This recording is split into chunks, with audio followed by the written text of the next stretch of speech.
Good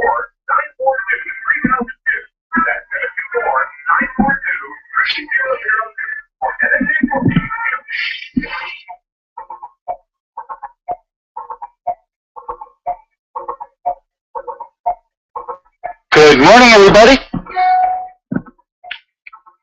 Good morning, everybody, and welcome to AM Impact on Your Health. AM Impact on Your Health, where every day our goal is to have you learn at least one thing to help you live better and longer. AM Impact on Your Health is heard each and every Monday, Wednesday, and Friday from 8 to 9 o'clock. I'm Dr. Dennis Courtney, and I'm with you each and every Monday, Wednesday, and Friday from 8 to 9. AM Impact on Your Health, where each day you'll find current medical news. Are you there? Knowledgeable, yes. Okay, for some reason, somebody forgot to put the right program in. Hold on. Start again. Hey, good morning, ladies and gentlemen. Welcome back once again. This is AM Impact on Your Health. A little bit of a rocky start. We're going to smooth out the bumps here in just a moment. AM Impact on Your Health, of course, where every day our goal is to have you learn at least one thing to help you live better and longer. AM Impact on Your Health is heard each and every Monday, Wednesday, and Friday from 8 to 9 o'clock. And I'm Dr. Dennis Courtney. I'm with you each and every Monday, Wednesday, and Friday from 8 to 9. AM Impact on Your Health, where each day you'll find current medical news, knowledgeable guests, fascinating health topics, and of course, where we do encourage you to call in to join in today. Well, it is a Friday, folks. It is going to be a get-em-up out-of-town version of the show. We are going to let you come on in at any moment and set the agenda as you see it. We try to do this every so often. It's been a while since we've had the opportunity to do it, and hopefully we'll be able to hold true with this Friday being our day. I got a couple of things to bring to you. One, hey, let me ask you this. Have you thrown away your calcium supplements today? And oh, by the way, pour that milk down the sink besides. Now, if that's all strange to you, it's been a while since you've been listening to the show, but that just points out that you better be catching up to the older shows, in particular one with Dr. Thomas Levy, written a book called Death by Calcium. He means it, folks, and actually the literature means it too. So I won't get any more into this issue other than that for now, but if you've thrown them away, then you have completed the appropriate task for today. If you haven't, go get them and toss them and pour that milk down the sink too. Also, I got 10 foods you can't buy anywhere anymore. Most of these foods are actually good riddance anyway, but I thought it was a little unique, so when I stumble across it, I usually report it back to you. Many people out there are giving us a call, and they're very interested in ozone. We'll talk a little bit about how you can jump onto the Ozone Express. It's moving awfully fast down this track, folks, and a lot of you who've had afflictions that didn't seem to respond in any other treatment are pretty much anticipating that this might help you. I can tell you that from what I've seen in such an early day of our involvement with ozone therapy, that it might very well be that treatment. Anyway, more about how you jump onto the ozone bandwagon. And then, of course, back from Phoenix, Arizona, and the Top Doc Conference, the 20 top docs out there, they were fantastic with their presentations. We put together a book called The 20 Top Docs of Alternative Doctors of America. It's available, I'm looking here, Kindle, Amazon, all the right places. I promise to get you more information, but you can get the book right now, unless you know who you are. The only other person I know that has a copy of that book in the entire town. I'm speaking to her now. She got her book in a surreptitious way. I'll try to help you get a copy of it if you'd like to. I plan on bringing, by the way, all the top docs, all 20 of them. I won't be able to interview myself, but I'll get all other 19 of them, and I'll bring them on the show and let them share with you their message. They were powerful messages in each and every case. We're also going to bring Dr. Ed Condrat on the show. It was his brainchild. It usually is. Ed is always coming up with unique ideas. Dr. Condrat put this idea together a number of months ago.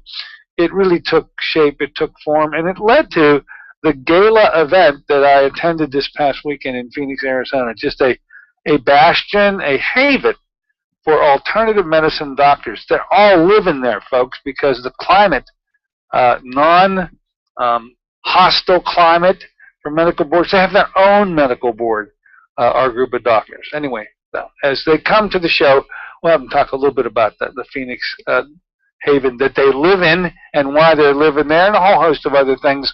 The 20 Top Docs is going to be, well, let's just talk about it. Here we are right now. I've got a lineup. Let me start going through and telling you who my guests are. I know many of you jotted this down the other day. There have been a couple of changes, so let me see how I can clear this one up. Okay, the first, we're going to get Ed. I'm trying to get Ed here for next Wednesday to launch the whole doggone thing. I mean, he got the ball rolling. He was the impetus behind it. It's only right and appropriate that Dr. Ed be the guy who launches the whole doggone thing. Then as we move into June, it's going to look something like this. On Monday, June 2nd, Susie Weiss is going to be here. Why? Because it's Monday, it's first Monday, and Susie Weiss is always here. She's, of course, going to be in my office on Thursday, June 5th. If you have an interest, and many of you do, on essential oils, and you don't know enough about them, and you think you'd like to know more about them, Susie has a free seminar she puts together every first Thursday of the month. And then we bring her here on a Monday, and she'll be here June 2nd, to talk about what she intends to talk about with that new group. It's worked rather well. We will continue to bring Susie Weiss to you as long as you show you have a desire to hear from her. Then, although I got a little scratched here, a little bit, a note for me on my schedule, I'm going to pre-record a show with Dr. Chris Miletus, who is a naturopathic physician on staff and in the hierarchy of Bastyr Naturopathic Medical School in Oregon. And he's going to be talking about how to treat hypertension with non-drug modalities, in particular a new product. Many of you may be hearing it. I hear it on the radio talked about a lot, called Neo 40. And we're going to be launching Neo 40 with Chris. I think he's the perfect guy to do it. I'm already prepared to launch, but I'm going to wait until Dr. Miletus has an opportunity to explain, from his perspective, the Neo 40 story. Also neat, because Neo 40 is a way to improve and increase directly your nitric oxide content in the body. And nitric oxide is the body's primary vasodilator. And of course, when you want to lower blood pressure, if you can vasodilate any place, any blood vessels, you will be having that impact. Also, too, there are sticks, saliva testing strips, that's a better way to put it. Saliva testing strips that allow you to measure when you've arrived at the right amount of nitric oxide. Anyway, I'm going to pre-record it on Tuesday afternoon, and I promise to bring it to you within the week on the air. Just haven't scheduled it yet. Dr. Vavavoom will be back. Talking about Susan Smith-Jones is going to be our guest on the 4th. It is the first Wednesday, and she's usually here then. She'll be talking about sleep on that date. And then don't forget Susie Weiss's group. If you'd like to be a part of the essential oils discussion, to learn about them and ask questions about them, give us a call here at the office so we can reserve a seat for you. Normally the group consists of about between 10 to 14 people is what I usually see out there. So give us a call at 724-942-3002 so we can do just that, and you can have a chance to be with Susie on Thursday the 5th. Then in the next week, we kick off the Top Doc interviews. Now, I know it's going to take all summer to do it, but I got the time, don't you? On the 9th, Dr. Carl Robinson is going to be here, a medical doctor now practicing in Phoenix, going to be talking about aluminum toxicity. That was his presentation out there. It was a wonderful one. On the 11th, Mike Margolis, a dentist, a biological dentist in practice in the Phoenix area. He's actually in Mesa, Arizona. Wants to talk about mercury toxicity, and he'd be the guy that ought to know. And so that's round one. I'm trying to reserve Fridays, by the way, to be our day, where I can open it up and continue to have a get 'em up out of town version of the show. So we're going to be having our guests, the top docs, coming on Mondays and Wednesdays. In the following week, I'm reserving the slot in the following week for Boyd Haley. He had a tough time trying to get into Pittsburgh last week to be the featured speaker to Freedom of Choice in Cancer Therapy group. And to my understanding, he's going to be the June guest. Third Thursday is the 19th. I'm guessing, I haven't talked to Sylvia about it yet, that Boyd Haley will probably be my guest again on the 16th. Dr. Lee Cowden, one of the top 20 docs, is going to be my guest on the 18th. That's a Wednesday. Interesting story with Dr. Cowden is he's a board-certified cardiologist, and his presentation was on cancer treatment. And when asked by none other than Dr. Stephen Sinatra, hey, Dr. Cowden, why are you treating cancer? Aren't you a board-certified cardiologist? And his answer to the great one was, well, that's what the patient had. I love that answer. By the way, so did Dr. Stephen Sinatra. You'll love Dr. Cowden as our guest on the 18th. Very strong and powerful message. A newly inked guest. I didn't have him the other day. I do have him now. Dr. Bruce Shelton, just a very proud medical doctor who bespeaks of his homeopathic degree over and above his medical degree, and he means it. He is a homeopathist to the core, and he's going to be coming on board with us on the 23rd to talk about homeopathy in general and the various remedies that he's put together with a company called DesBio. We'll be hooking up and becoming an absolute extension of DesBio here in this region, but I wanted to have Dr. Shelton, who in his presentation did discuss homeopathy and the various new remedies, series remedies is what he calls them, and I'll let him describe it on the 23rd. So as it shapes up right now, there'll be more guests for June, but that's all I have inked. I'm looking forward in the month of July, and I already have one guest, Dr. Nicholas Meyer, another dentist who practices in Phoenix, Arizona, and was one of the top docs. Also going to be our guest, talking about biological dentistry in general, and the rules and how to look for and be on the lookout for the problems that usually dentistry presents. I'll say this much. I've been going to these conferences for a number of years, and back in the day, those first conferences, the discussion about the role that dentistry plays in every pathology was an occasional presentation by the doctors who took the stage. I mean, the day of Hal Huggins, he was the first guy to point to this problem, and then there's been a trickle, and usually dentists to boot, that want to talk about the biological dentistry issue. But I got to tell you, we had 20 top docs in Phoenix. 15 of those top docs had, as part of their presentation, the role that dentistry plays in the big three. We've always known what they are. They're the amalgam placements, which hopefully now are a thing of the past, but many of you sitting out there right now are like, you're like a giant shortwave radio with all the metals you have in your mouth competing, but you got that nasty one in there. If you're opening your mouth and you're looking in the mirror and you see silver or black coming at you, you got amalgam, and you're probably going to get it out. Root canals, and then finally extractions without the removal of the periodontal ligament. They're happening on meridians. Everybody's talking about meridians now, the oriental meridians, and the fact that every single meridian passes through the head and passes through the mouth and passes through one of your 32 teeth.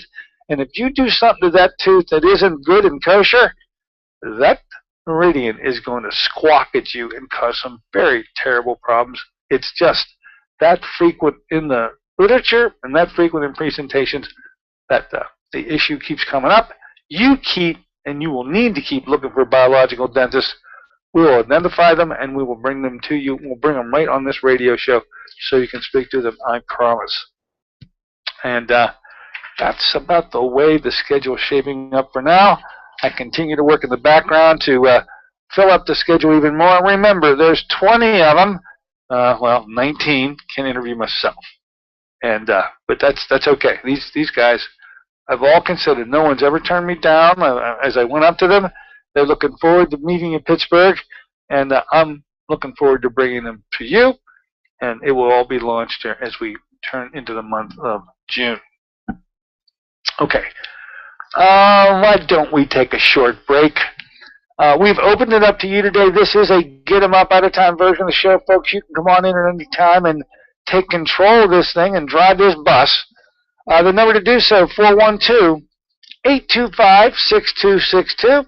That's 412-825-6262. Be back in a moment talking about the 10 foods you can't buy anywhere anymore.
Good morning, ladies and gentlemen. Welcome back once again to AIM Impact on Your Health. Here today, Friday morning, get 'em up out of time version of the show where we let you come on in at any time you'd like to do so and sort of take control of this place. You may have a question, you may have a comment. It could be appropriate to what's been going on recently here, and it doesn't have to have a doggone thing to do with it. The number to do that is to dial us up at 412-825-6262. That's 412-825-6262. I'll listen for that knock on the door, and I will let you in the store. We got somebody knocking. Why don't you come on in? Hello and welcome aboard. What's on your mind? Good morning, Dr. Courtney. Hi. I was wondering, I understand you do vitamin C intravenously for cancer patients. Oh, absolutely. Sure. And my question to you is, I know someone that had esophageal cancer and had the tumor removed last year. Okay. Now it's spread to the liver, and they're trying to figure out whether to not do anything, do chemo, do a experimental drug. Sure. I know all the plans. Or the, where someone says that you can do the vitamin C in place of the chemo. Yeah, I mean, you say it almost in a way that could it even be possible? And boy, my answer to that is you better believe it. With respect to the cancer, I guess a better way to put this is when they removed or resected the gentleman's esophagus last time, how long ago was that, a year? Yes. Okay. What could have been said, should have been said, and now can be said is actually the metastatic spread had already occurred before the surgery to remove the esophageal lesion ever was accomplished. This is the problem normally with all cancers, and that once a cancer has attained the size of 1 millimeter, that's the size of the head of a ballpoint pen, it's already metastasized. And I can understand why in the esophageal region, obstruction would be a potential part of what happens in that case, and I can understand the removal. The anticipation that there was a metastatic spread to that disease already, I think, should have been discussed. If it was not, at least I'm mentioning it now, it was already forecasted that that should occur. Now, with this liver lesion, they won't resect it. I can guarantee you there won't be any discussion about a surgery, because this is a metastatic spread of the original lesion, and whenever it is determined that metastasis has occurred, no additional surgery will be permitted. So you're going to be making decisions about what systemic treatment to use, and there you have the two components of the conventional world, which are chemotherapy and radiation therapy. And I heard you mention chemotherapy. Any radiation therapy being considered at all? No, not at all. They said no. Okay. So there's a chemotherapy that's out there that's being anticipated to be used in this case. Now, the chemotherapy does kill tumor cells, but it's such a wallop, it's such a devastating kill that it damages and kills all the other cells that it comes into contact with. And it never, by intention, and I have to say this, the intention is never to eradicate that liver lesion. The only intention, they hope, would be to what they say is shrink the lesion.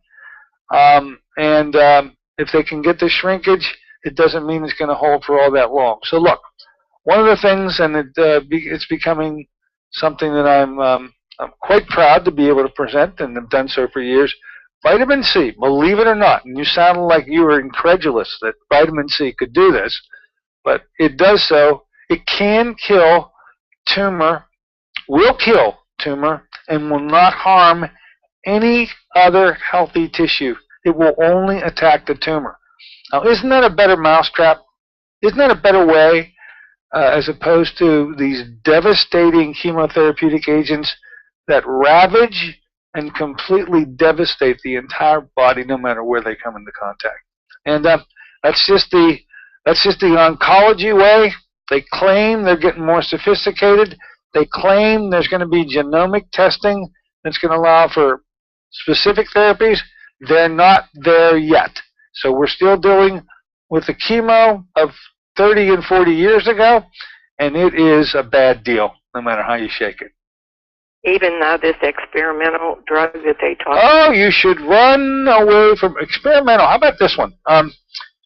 When you're involved with research programs and experimental drugs, the first thing I don't like about them is if you're involved with a research program, you walk in, 50% of the people who walk in get told, well, look, you go on over here, and they're going to get sugar water, and they're not going to know it.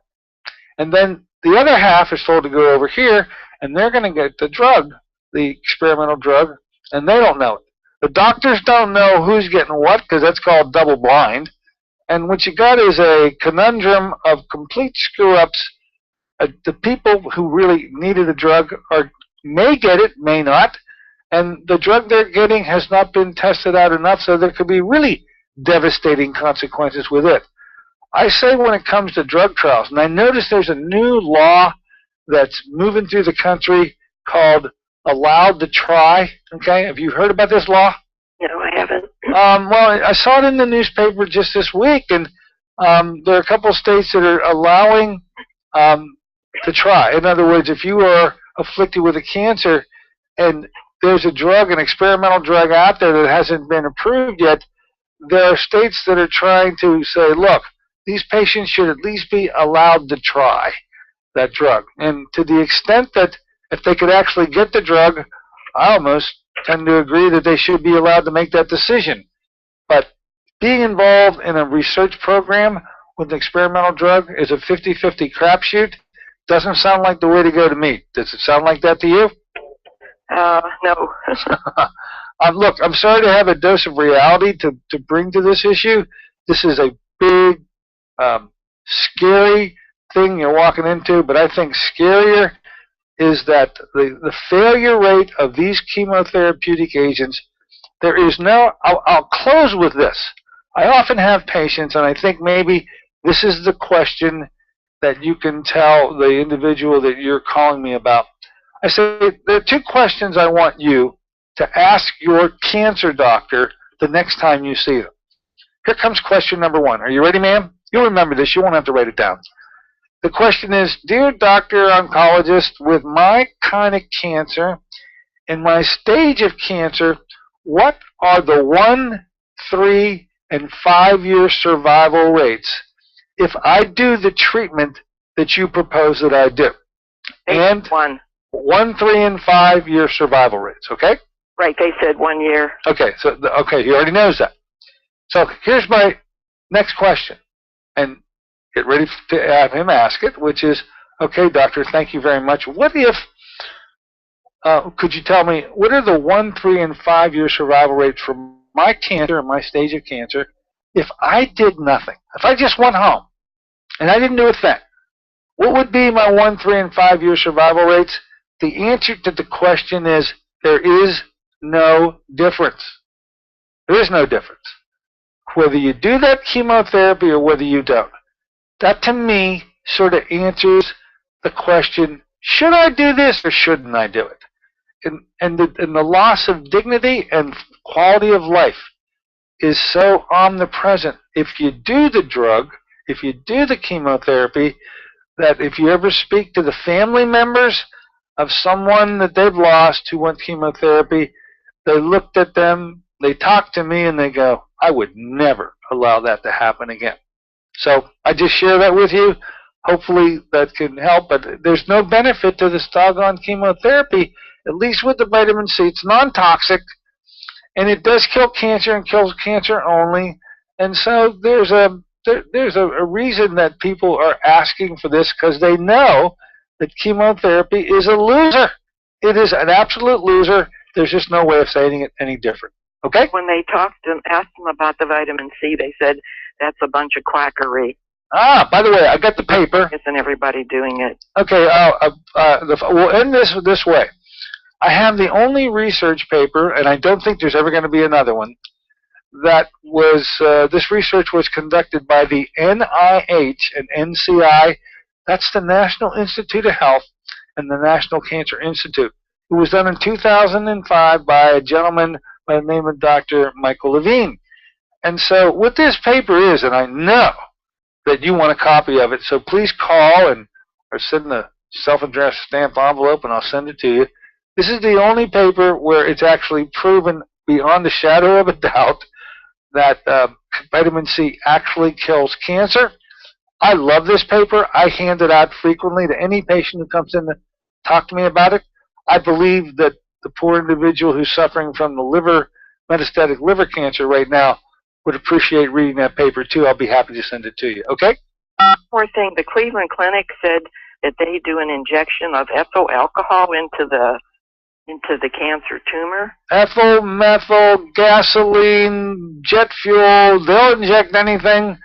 I'm not really, I don't think that you go anywhere with it. At least I haven't heard why ethyl or methyl should be used. No. Okay? Okay.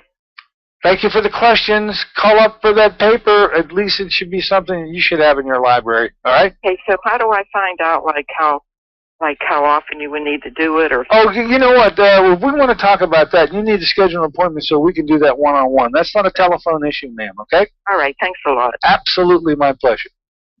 Okay.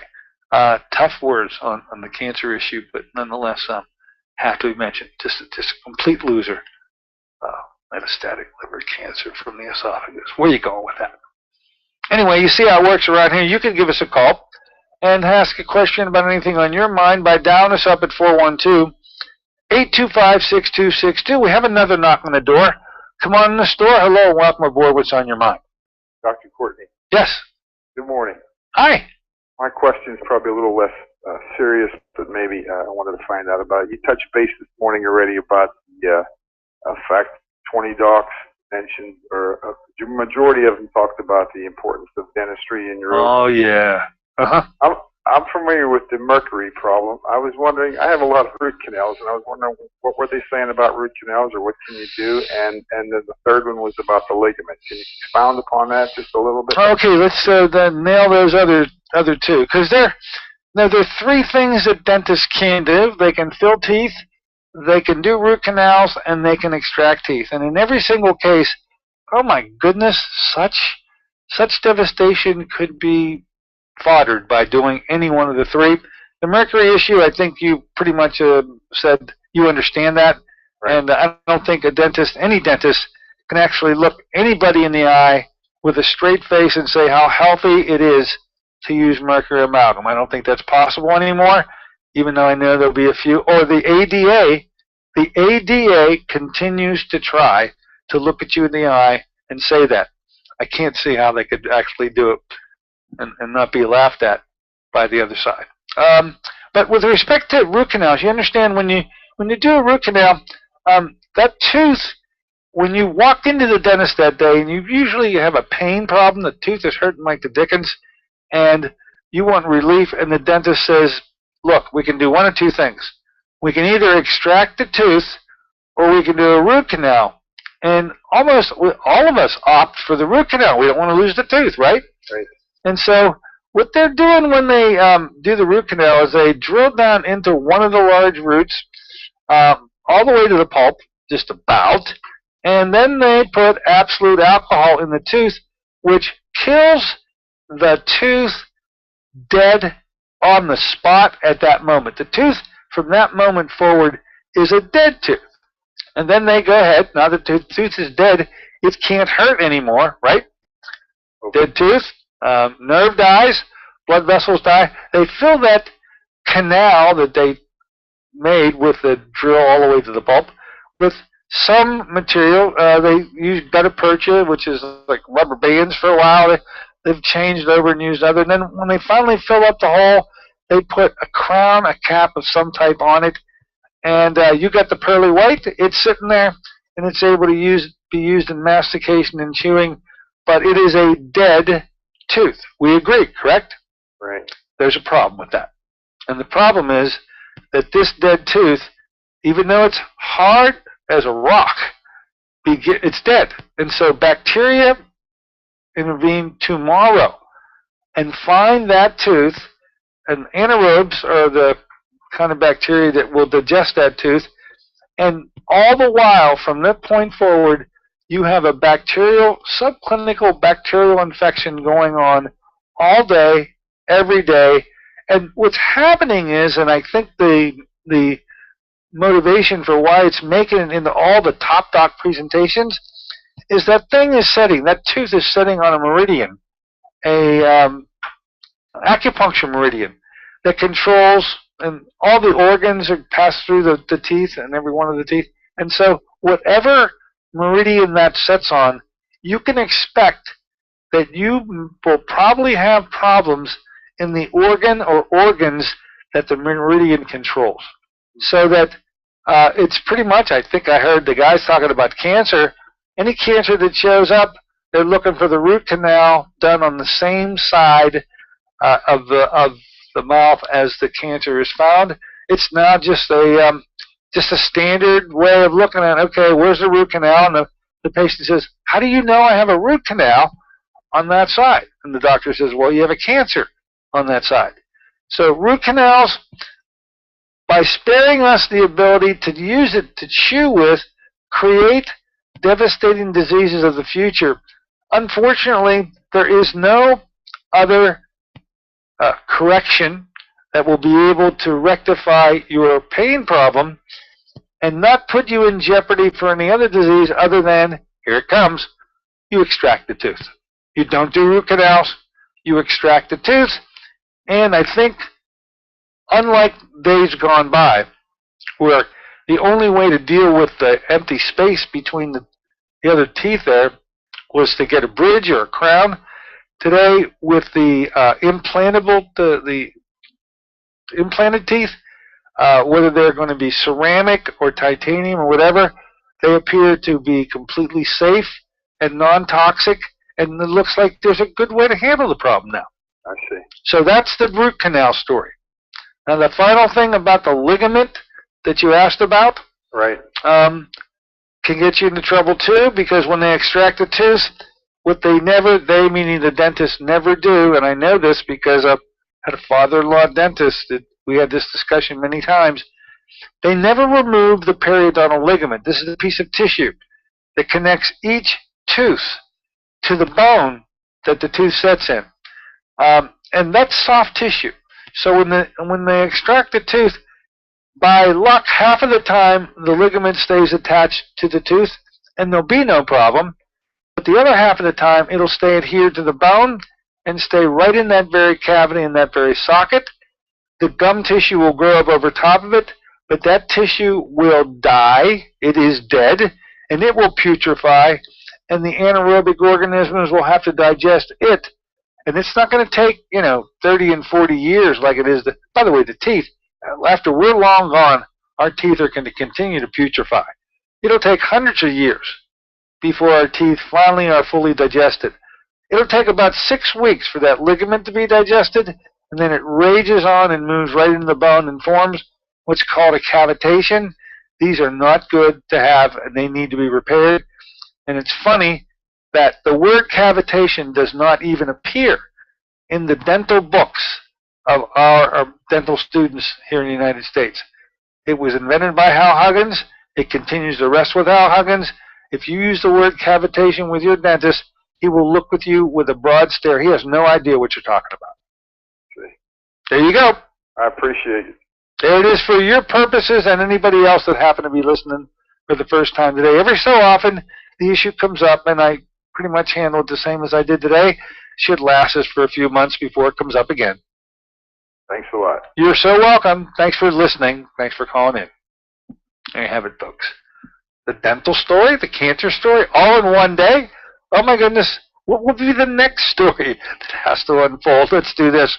We'll take a short break. We'll be back in just a couple of minutes. You may want to weigh in on your particular issues. The number to do that, dial us up at 412-825-6262. That's 412-825-6262. Back to the 10 foods you can't buy anymore when we return.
Good morning, everybody. Welcome back once again to AIM Impact on Your Health. Heard here in KHB 620 each and every Monday, Wednesday, and Friday from 8 to 9. we're here in a Friday morning version of the show. We've let you come on in and light it up if you've got a mind to take control of this thing. The number to do that is to dial us up at 412-825-6262. That's 412-825-6262, and let them knock on the door, and they'll let you in the store. Come to think of it, there's been a knock. Come on in. Hello, and welcome aboard. What's on your mind? Hi, Dr. Courtney. Thank you. Oh, sure. I wanted to continue on this dental thing. When I was a child, a dentist broke a molar in the lower left side. Okay. And I'm sure he didn't remove the periodontal ligament. And since then, because there's a space there, I've had a lot of root canals. But in that section, there's one that hasn't been right. Nothing shows up on the x-ray, but I know it's not right. Now, in the meantime, sure enough, I have breast cancer on that side. It's metastasized everywhere, brain, bone, and everything. Oh, geez. Okay. They want to give me Xgeva for bone metastasis. They want to radiate my head. And I wanted to ask you on this vitamin C injection thing, is a portal necessary for that? Yeah, the concentration of the vitamin C that we're using is usually 75,000 milligrams given at each sitting, and we do them daily, 5 days a week for a month.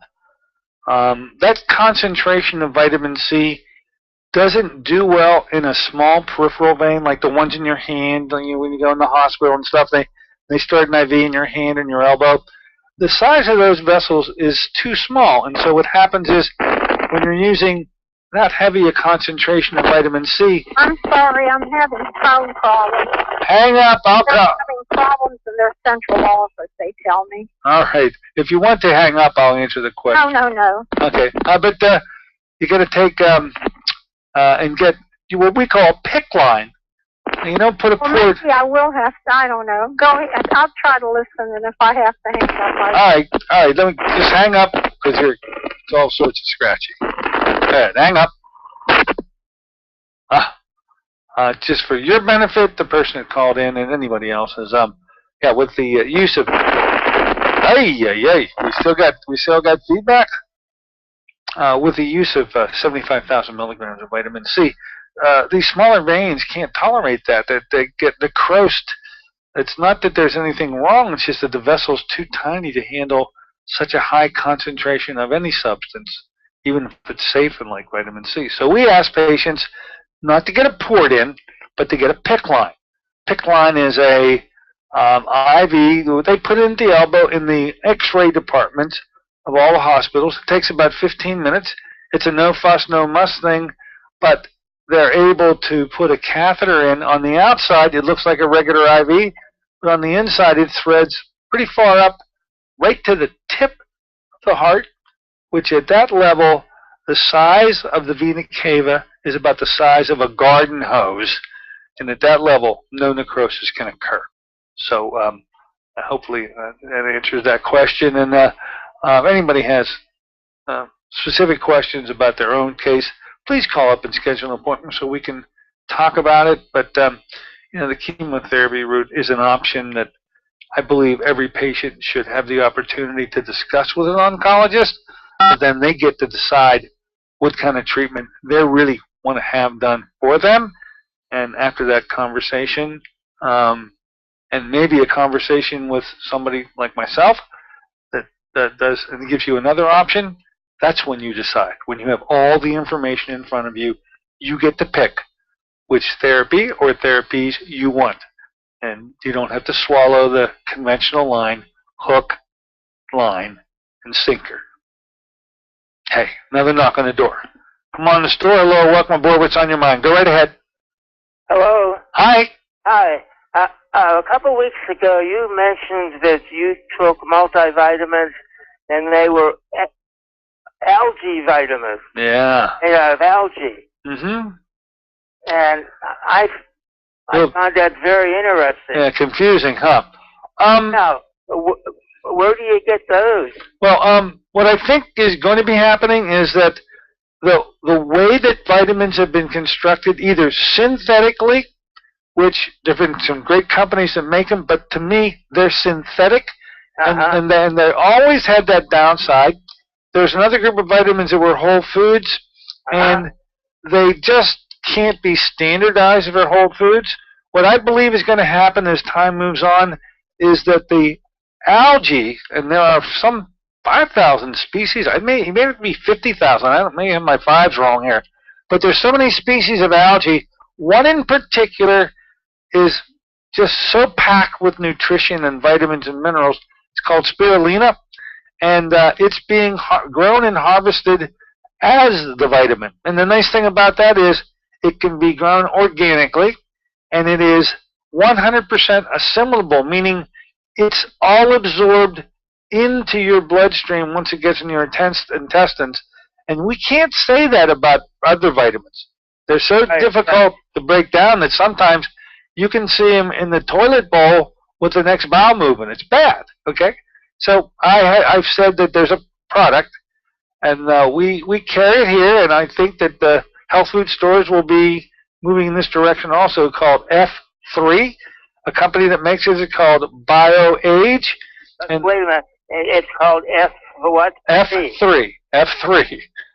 Okay. And the name of the company that makes it is called BioAge.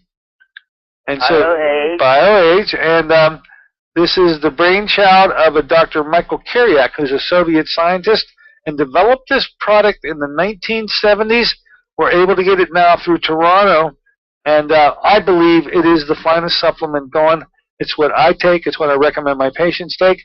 And it has all 6 categories of appropriate supplements all wrapped into one. So really, if there's ever one supplement that does all, it's F3.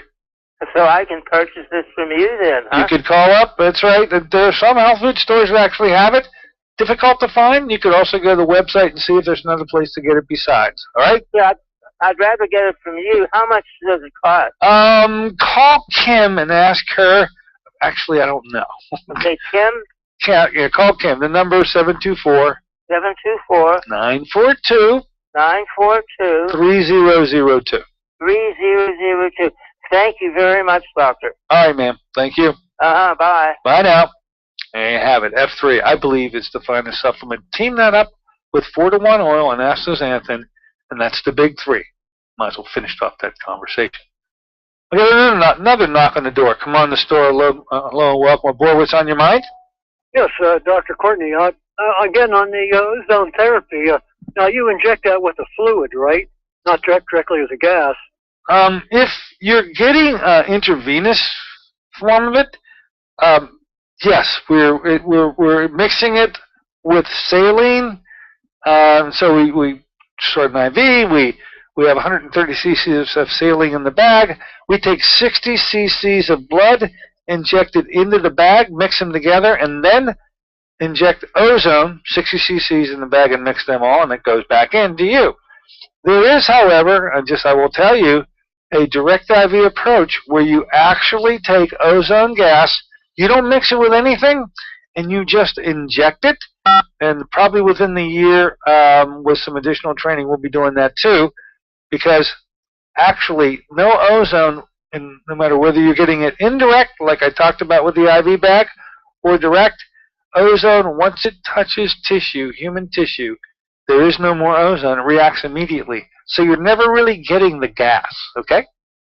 Okay, I was looking up some information on the couple websites, the NIH and stuff. There were 5 cases they said that they claimed ostensibly that hepatitis C was caused by the some kind of ozone therapy. Well, let's just say this. It wouldn't be caused by the ozone.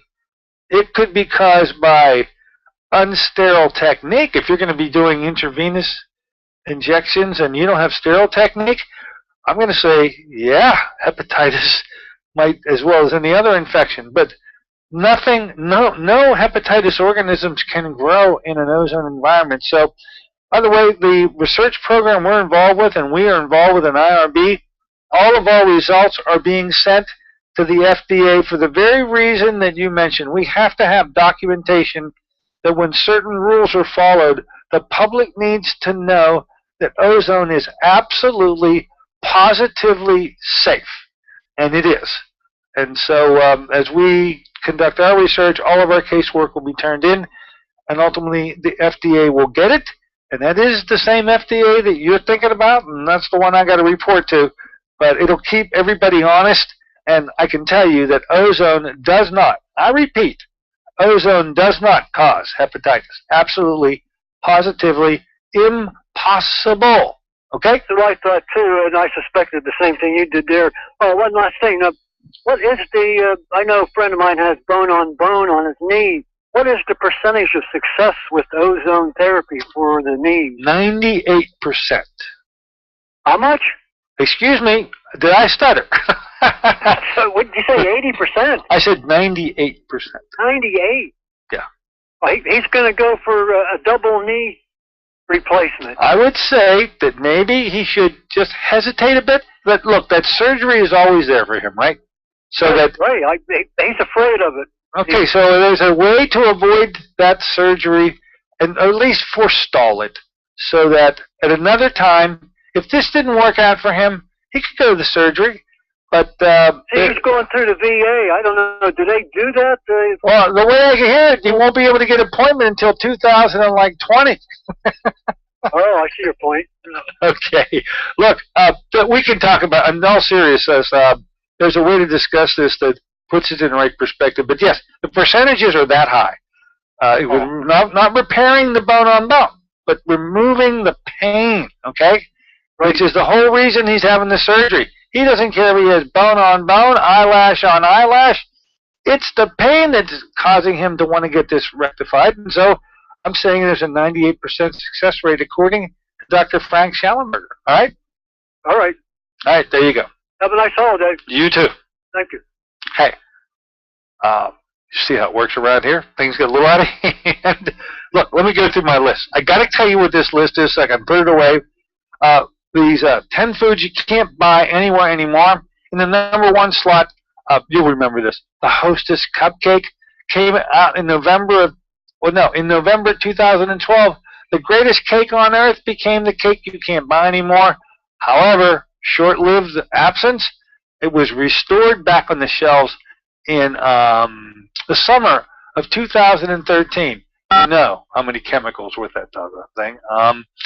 Let's see, the next one, Chef Boyardee meatball stew. Yeah, meatball stew. Can't get that anymore.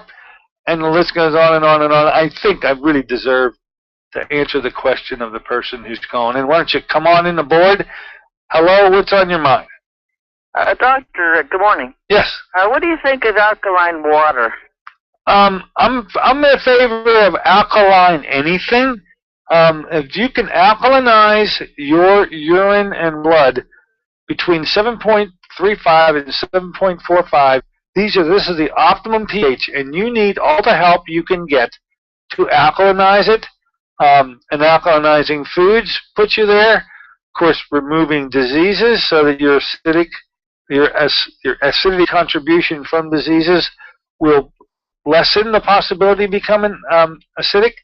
But anything you can do to push the window into the alkaline range of 7.35 to 7.45, you should do it. Water is just one of the ways. Can you buy that water anywhere? Health food stores certainly have it. Okay. Okay? Thank you. You're welcome. Alkaline. Absolutely. Positively. We're going to be hearing that from Dr. Jerry Tennant. Looking at the other thing, going down a quick list. What else can't you get anymore? Heinz purple ketchup. I didn't know they had purple ketchup. Can't get it anymore. I never tried to get it when you could, evidently. Crystal Pepsi. This was a caffeine form of Pepsi soft drink. Was launched in 1992. It got pulled in 1993. Back in the day of Star Wars craze, that R2-D2 character was brought to the cereal world with a cereal called C-3PO. It's gone. Something called High C Octo Cooler. I never saw this product. High C got rid of it real quick. How about this? Another Hostess product. Ho-Hos. You couldn't get them? Guess what? They came back. You can get them now. Something called in number 8 slot Tato Skins. and how much potato was really in there. You can't get that anymore. Wonder Bread, gone but not really gone. Since September 23rd of 2013, Flower Foods bought it from Hostess and brought it back. Also brought back these Wonder Bread classics, Butternut, Home Pride, I've seen Home Pride, and Merida. And then the final one, the one that you can now get even though they took it away, the Twinkie. It was gone. It came back in the summer of 2013. It is with us. I don't know how many chemicals per square inch are in a Twinkie, but I know this. You can put one in your closet and forget about it for about 5 years. Go back, open it up, and eat that thing like it was made yesterday, and you can't tell the difference. Got to be a problem if, in fact, you can do that. Hey, holiday weekend coming up. I want you to enjoy your weekend. Look forward to seeing you on next Wednesday. On Monday, we're going to repeat the show with Dr. Death by Calcium. We're going to repeat the show on Prolozone with Frank. Then I'll see you on Wednesday, hopefully with Ed. Until then, this is Dr. Dennis Courtney saying so long for AIM Impact on Your Health.